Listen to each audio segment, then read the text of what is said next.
माँ की देखभाल। माँ अस्पताल में एक बेड पर पड़ी थी। अस्पताल के बरामदे में उसके 2 बेटे और एक बेटी चिंता में टहल रहे थे। भाई बहन को अपनी माँ के लिए सेहत की चिंता तो थी, लेकिन उससे भी ज़्यादा चिंता इस बात की थी कि अब माँ को अपने साथ कौन रखेगा। जब तक माँ स्वस्थ थी, वह इन तीनों से अलग अपने पुराने घर में रहती थी, लेकिन अब ऐसा करना खतरे से खाली नहीं होता और ऐसा करने से समाज में तीनों बेटे बेटियों का नाम भी खराब होता। लोग कहते कि देखो कैसी औलादें हैं, बीमार माता को अकेला रहने के लिए छोड़ दिया। 1 घंटे से बिना कोई बातचीत किए वह तीनों अपने अपने विचारों में खोए हुए थे।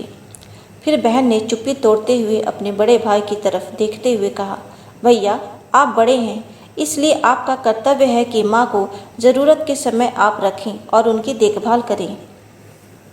छोटी बहन की बात सुनकर बड़े भाई ने पहले अपनी पत्नी की ओर देखा और बोला, मैं इस बात से बिल्कुल इनकार नहीं करता कि बड़े होने के नाते मेरा माँ की देखभाल करने का कर्तव्य है, लेकिन तुम तो जानती ही हो ना कि मैं और तुम्हारी भाभी दोनों ही जॉब करते हैं।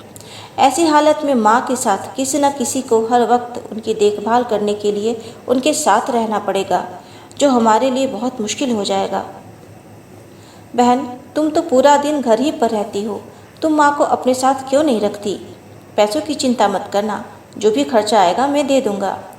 सुशील भैया, आप तो जानते ही हैं ना कि मैं माँ से कितना प्यार करती हूँ, लेकिन आप यह भी जानते हैं कि मेरे ससुराल वाले कैसे हैं।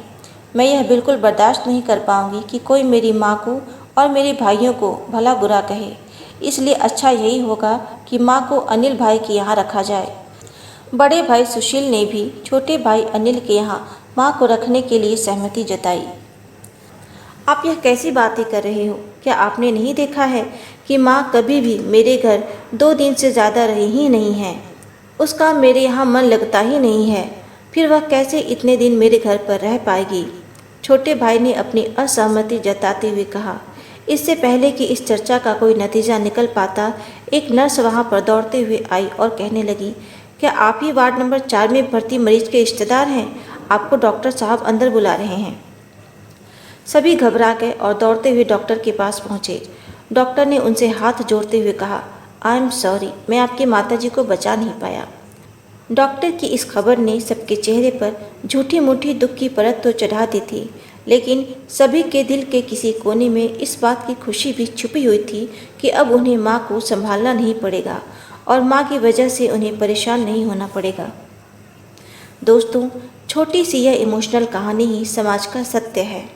यहाँ लोग ऊपर से जो दिखाते हैं वह अंदर से नहीं होते। जो माँ बाप अपने 4-4 बच्चों को बिना किसी शिकायत के बड़ी आसानी से संभाल पाते हैं, आगे चलकर ज़रूरत पड़ने पर यही 4 बच्चे मिलकर भी उन्हें संभाल नहीं पाते या संभालना नहीं चाहते। बच्चों को यह बात नहीं भूलनी चाहिए कि जैसा वह बोएंगे वैसा ही तो काटेंगे। अगर आज वह अपने माँ बाप के साथ बुरा बर्ताव करते हैं तो उन्हें यह याद रखना चाहिए कि उनके बच्चे भी बड़े होंगे और वह भी बूढ़े होंगे।